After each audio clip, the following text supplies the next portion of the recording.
Hi, everyone out there. Kevin Thompson here, co-founder of Thompson Burton. Doing this video for a couple of reasons. First, I want to promote Jeffrey Babener's article. Uh, this is the first time in my career that I've actually shared a competitor's article, but I think so much of Jeffrey as an attorney personally, and I'm really impressed with this article that he's written. He's written a lot of good articles in the past. This one in particular is very timely, something that's been on my radar to do. I didn't do it. And his article is just great. So I asked him permission to share it. He gave me permission. And he talks about his assessment of the situation in the industry post-Herbalife. And he and I shared breakfast a month or two ago at the DSA event. And a lot of the things that we discussed have come to pass. And I agree with him on a lot of his assessments of the current situation. So take your time to read it. In summary of the article, there's a lot of uncertainty following the Herbalife settlement. You've got people saying, and it's true, the current law says this as dictated by case law, as determined by the Burn Lounge decision. The FTC isn't allowed to remake the law, and the Herbalife settlement isn't representative of the state of the law. So you have this interesting mix. You have the law that says one thing. You have an agency, the Federal Trade Commission, that wants to do more to regulate the industry that's devolved into sort of a bad situation, to put it mildly. The FTC wants to get involved, but they don't really have the bullets to effectively do it.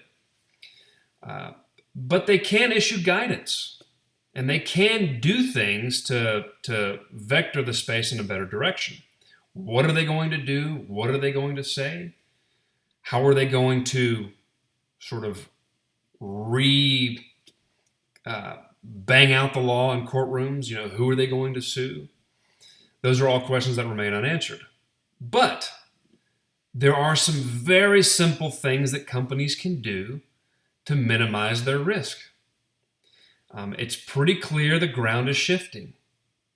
And stay still at your own peril. Which brings me to my second point of the video.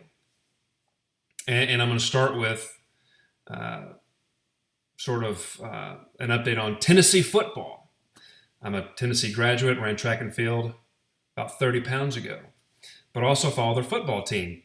In 2015, Tennessee blew 2 games in the fourth quarter against Oklahoma, which ended up going on to compete in the national championship game. We had them beat by 2 touchdowns in the fourth quarter. Tennessee blew it. Against the University of Florida, had them beat by 10 points, I think with 5 minutes remaining. Tennessee blew it. There are consequences. So Butch Jones, to his credit, he was a good friend with the defensive coordinator, but he still made the hard decision to fire the guy. Is it the right decision? Is it the wrong decision? We'll find out in 2016. But the point is, there are consequences for poor performance. In every other sector, except the direct selling industry. And here's where I'm going with this. We have people that have been wrong for decades in this industry, and they still have a microphone. So be careful who you're getting advice from. Here's another, I think, helpful analogy. Everybody has a cognitive bias. We have cognitive preferences. Look at the Hillary and Trump election cycle as proof, right? People that prefer Trump, they tend to watch programs that support that preference. It's normal. It's human nature. They're watching Fox News. People that support Hillary, left-leaning folks, tend to watch programs that support that preference. They're watching MSNBC. They're watching CNN. Here's my advice to folks inside companies today. And this video is not so much targeted for distributors, although distributors should be informed on these issues, so they should know what to ask of their companies. But here's my advice for people inside companies today. Maybe it's time to change the channel.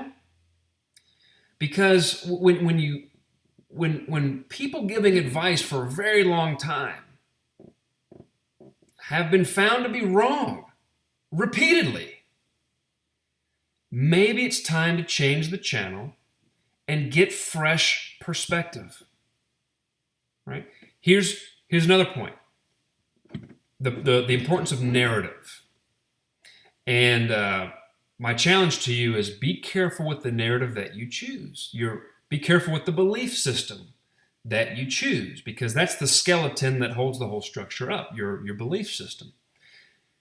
When Burn Lounge goes down, the narrative is, well, they're a terrible company. They're not DSA-esque. We support law enforcement's ability to root out the bad pyramid schemes. The reality is there was a lot of things about Burn Lounge that reflected traditional network marketing companies that nobody wanted to talk about.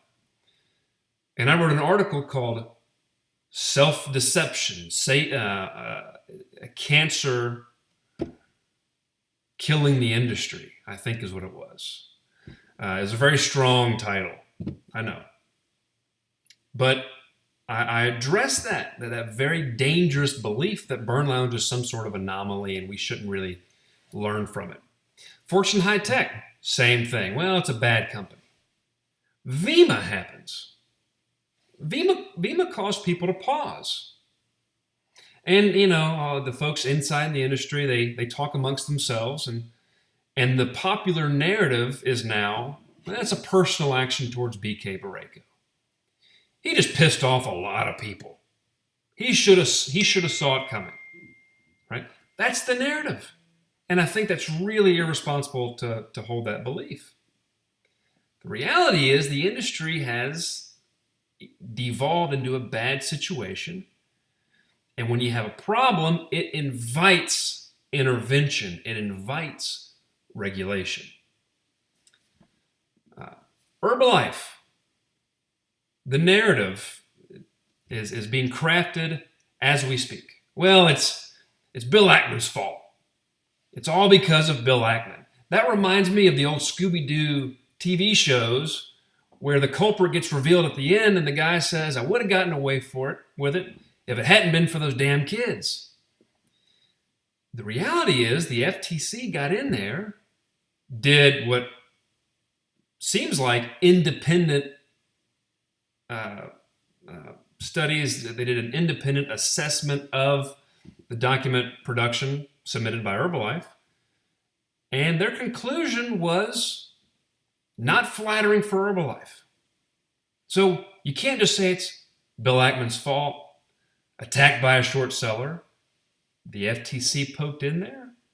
They found inventory loading. They found aggressive income claims. They found a lot of problems that warranted Herbalife writing a $200 million check and fundamentally changing its business.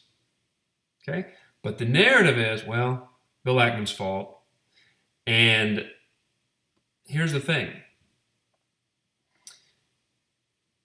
As the saying goes, if you keep doing what you've been doing, you're going to keep getting what you've been getting. And in my opinion, if people have been sort of leading the discussion for a decade, 2 decades, 3 decades from inside these companies, maybe it's time for different leadership. Maybe it's time for different advisors. And this isn't where I'm promoting myself, although I do have a diverse skill set to give unique perspectives to companies. I have seen the ground shifting for over a decade. When I first wrote my ebook called Saving the Industry by Defining the Gray, it doesn't have to be me. I've got good competitors out there. Hire a guy like Jeffrey Babener or Spencer Reese or Steve Richards or my partner Kevin Grimes. People that have worked with hundreds of companies, probably 1,000 companies between all of us. We've all worked with really good companies. We've worked with really bad companies. And it leads to a better trained eye to give good advice. Maybe it's time you listen to people like us. You hire us and you actually listen. I work with clients all the time and they don't listen, right? And they'll say, well, over here they're doing it this way. Over here they're requiring auto ship and they haven't been shut down. And they're riding a fine line. My challenge is seek new advisors. Change the channel, so to speak. Instead of just watching Fox News, instead of just watching CNBC, instead of looking to the same people, what are you doing? What are you doing? And when you do that, when you stay on the same channel and when you keep getting advice from the same people, the law of inertia puts pressure on you to do nothing. To just say, well, we're going to wait and see what the FTC does here. And then we're going to make a decision. That sort of mentality did not serve Herbalife well. Didn't serve Vima well. And it's not going to serve you well if you sit still. So in closing, be sure you read Jeffrey's article, share it, and also maybe it's time to consider getting fresh perspectives, right? Changing the channel. Working with people that have diverse experiences, that have instincts that you might not have, and really positioning your business to get it ahead of the curve. And I think if you can change your business to where it's better positioned to withstand changes in the future, that's good for marketing, because distributors are really pensive right now. They're nervous. And if you can show people that you've taken steps to protect their businesses long term, that's good for business, right? If you have more disclosures than the legal minimum and you tell people, you tell the world, look, we're not afraid of anything. We're pushing our retail sales data out today. That would make distributors feel comfortable. It would increase confidence, and an increase in confidence leads to more trust, leads to more sales. So keep that in mind, right? Get some fresh perspectives. Change the channel. Work with different advisors, because what's been going on for 10 years, 15 years, 20 years, this idea of working with the same people at the same events who give the same presentations that are in companies that they really can't control, it's leading to some bad, or in my opinion, not bad might be the inappropriate word. It's leading to ineffective decisions. And we can do better as an industry. So with that being said, take care. Have a wonderful day.